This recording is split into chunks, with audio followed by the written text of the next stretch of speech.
नमस्कार. आज आपण एका खूप मोठ्या योजनेबद्दल बोलणार आहोत. एक अशी योजना जी फक्त एका शहराचं नाही तर संपूर्ण भागाचं भविष्य बदलण्याची ताकद ठेवते. विचार करा, नागपूर शहराचं भविष्य कसं असेल हा प्रश्न आज खूप महत्त्वाचा झाला आहे, कारण तिथे एक असा बदल घडतोय जो आपण सगळ्यांनी समजून घेतला पाहिजे. तर मग या बदलामागे नक्की काय योजना आहे हे समजून घेऊया.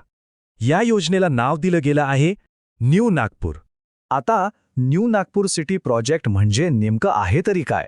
सोप्या भाषेत सांगायचं तर ही एक सरकारी योजना आहे मध्य भारतात एक नवीन आर्थिक केंद्र तयार करण्याची.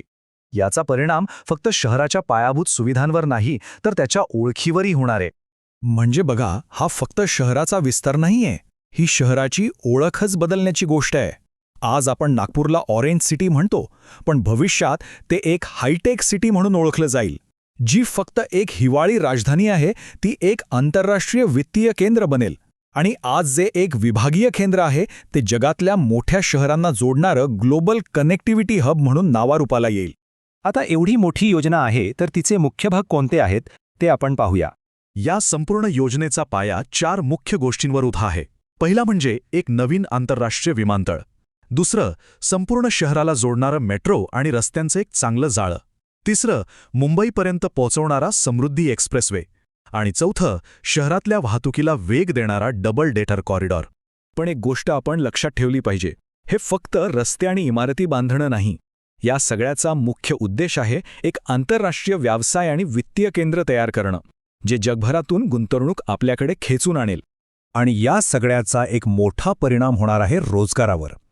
फक्त विदर्भामध्ये या विकासामुळे तब्बल 5 लाखांपेक्षा जास्त नवीन नोकऱ्या निर्माण करण्याचं लक्ष ठेवलं आहे. 5 लाख हा खूप मोठा आकडा आहे. चला, आता कागदावरच्या या योजना जमिनीवर कशा उतरत आहेत आणि कामाची प्रगती कुठपर्यंत आली आहे यावर एक नजर टाकूया. तर या प्रकल्पाचं काम प्रत्यक्षात सुरू झालेलं आहे. मोठ्या बैठका होऊन आराखड्याला अंतिम मंजुरी मिळाली आहे. गावातल्या जमिनीची मोजणी सुरू झाली आहे आणि जमीन संपादनासाठी सरकारने कर्ज हमीलाही मान्यता दिली आहे. या मोठ्या प्रकल्पासाठी एकूण जी जमीन लागणार आहे ती आहे 1710 एकर. जमिनीच्या संपादनाचं कामही वेगाने पुढे जात आहे. एकूण 1710 एकर जमीन लागणार आहे, बरोबर. त्यापैकी 1480 एकर जमिनीसाठी शेतकऱ्यांनी संमती दिली आहे, म्हणजे जवळपास 86% काम झाले. आणि एवढ्या मोठ्या प्रकल्पात शेतकऱ्यांची इतकी संमती मिळणं हे खरंच एक महत्त्वाचं पाऊल आहे. आणि या कामाला अजून गती मिळावी यासाठी राज्य सरकारने जमीन संपादनासाठी तब्बल 3000 कोटी रुपयांच्या कर्ज हमीला मंजुरी दिली आहे. आता आपण या योजनेच्या भविष्यावर होणाऱ्या परिणामांबद्दल बोलूया. याचा देशासाठी काय अर्थ असू शकतो ते पाहूया. या योजनेमागे एक खूप मोठी दूरदृष्टी आहे, नागपूरच्या भौगोलिक स्थानाचा पूर्ण फायदा घेण्याची. विचार करा, दररोज नागपूरच्या आकाशातून साधारण 350हून जास्त विमानं न थांबता पुढे जातात. यातली काही विमानं, विशेषतः मालवाहू विमानं, जर नागपूरमध्ये उतरवली गेली तर नागपूर एक जागतिक लॉजिस्टिक्स हब बनू शकतं. म्हणूनच ही योजना फक्त नागपूर शहरापुरती नाही. यामागचं ध्येय आहे संपूर्ण मध्य भारतासाठी एक नवीन डेव्हलपमेंट इंजिन तयार करणं, ज्याच्या विकासाचा फायदा आसपासच्या सगळ्या प्रदेशाला होईल.